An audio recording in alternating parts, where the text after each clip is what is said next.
Sexual equality. అబ్బాయిలు, అమ్మాయిలు ఇద్దరూ సమానమే. అమ్మాయిల పట్ల వివక్ష చూపించొద్దు. ఇదంతా పిల్లలకి ఎప్పుడు తెలియాలి? స్కూల్లో సిలబస్‌లో పెట్టాలి.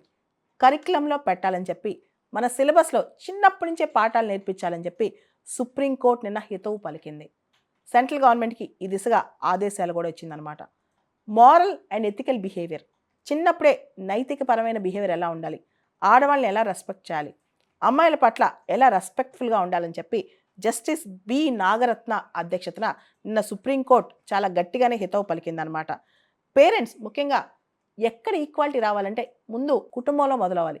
కానీ చిన్నపిల్లలప్పుడే అబ్బాయిలకి అమ్మాయిలకి పట్ల వివక్ష చూపిస్తున్నారు. అదేవిధంగా అమ్మాయిల పట్ల వివక్షాపూరితమైన భాష కూడా మాట్లాడుతున్నారు. ఇదంతా తప్పు అని కూడా ఆవిడ చెప్పిందనమాట. ఆబాద్ పోండా అనే ఒక అడ్వకేట్ ఒక పిటిషన్ వేశారు సుప్రీంకోర్టులో.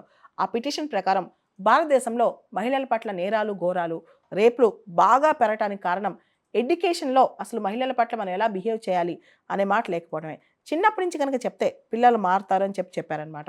దాంతో జస్టిస్ నాగరత్న ఇతర జడ్జెస్ అందరూ కూడా చాలా వ్యాఖ్యలే చేశారు దీని గురించి. భారతదేశంలో దాదాపు సగం జనాభా మహిళలే, కానీ వివక్ష గురవుతుంది కూడా మహిళలే అనమాట. కాబట్టి సోషల్ సర్కిల్స్లో మహిళల పట్ల ఒక స్థానం రావాలంటే, మహిళల పట్ల ఒక గౌరవం రావాలంటే అది స్కూల్స్ నుంచే స్టార్ట్ అవ్వాలి. ఈ పిటిషన్లో ఆబాద్ పోండా ఒక మాట కూడా చెప్పారు. సినిమా హాల్స్లో, ఇతర మీడియాస్లో మహిళల పట్ల మనం ఎలా ఉండాలి, ముఖ్యంగా రేప్స్ అలాంటి క్రైమ్స్ చేస్తే చట్టాలు ఎంత కఠినంగా ఉంటాయి, 20 సంవత్సరాల ఆ పైన ఈవెన్ డెత్ పెనాల్టీ కూడా ఎలా రావచ్చు, దీనికి సంబంధించి పూర్తి స్థాయిలో అవగాహన ఉండాలి భారతదేశంలో ప్రతి యువతకు కూడా అని చెప్పడం జరిగిందనమాట.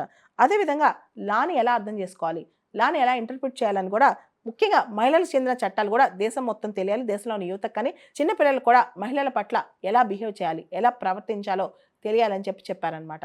ఇక్కడ మన ఫండమెంటల్ డ్యూటీస్లో ఒక మాట ఉంటుంది, to renounce the practices derogatory to the dignity of women. మహిళల పట్ల అసభ్యంగా ప్రవర్తించకుండా ఉండటం మన ప్రాథమిక విధి అనమాట.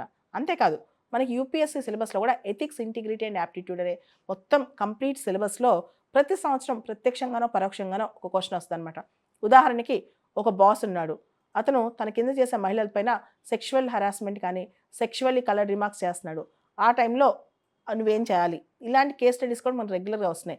అదేవిధంగా మహిళా విద్య గురించి, నాన్ డిస్క్రిమినేషన్ గురించి చాలా క్వశ్చన్స్ వస్తున్నాయి అనమాట. సో యూపీఎస్సీ స్థాయిలో క్వశ్చన్స్ వస్తున్నాయి, కానీ చిన్నప్పుడు మారల్ సైన్స్ క్లాసెస్, ఇక్కడ జస్టిస్ బివి నాగరత్న గారు ఇదే మాట అన్నారు. మారల్ సైన్స్ క్లాసెస్ ఆపేసి ఆ క్లాస్ టైంలో వేరే క్లాసులు పెడుతున్నారు, అసలు పిల్లలకి ఎక్కువ కావాల్సింది మారల్ సైన్సే కదా, మారల్ లెసన్సే కదా అని. అయితే భారతదేశంలో మనం చూస్తే కనుక దిశ ఇన్సిడెంట్, నిర్భయ ఇన్సిడెంట్, ఇలా చాలా రేప్ ఇన్సిడెంట్స్, ఉమెన్ని డిస్క్రిమినేట్ చేయడం, ఇవన్నీ కూడా దీని మూలాలు ఎక్కడున్నాయంటే మన కుటుంబ వ్యవస్థలో, మన విద్యా వ్యవస్థలో. ఎక్కడైతే కుటుంబ వ్యవస్థలో, సమాజంలో మహిళలు కీలక పాత్ర పోషిస్తారో, టీచర్ కావచ్చు, మదర్ కావచ్చు, వీళ్ళు పిల్లలకు నేర్పించాలన్నమాట. స్కూల్లో సిలబస్లో ఇంట్లోంచే డిస్క్రిమినేషన్ ఎండ్ అవ్వాలి, ఇంట్లోంచే ఆ తేడా ఎండ్ అవ్వాలి. అబ్బాయికి అమ్మాయికి ఏమీ తేడా లేదు అని చెప్పి. కాబట్టి సుప్రీంకోర్టు చెప్పిన హితవు మనందరం పాటించాలి.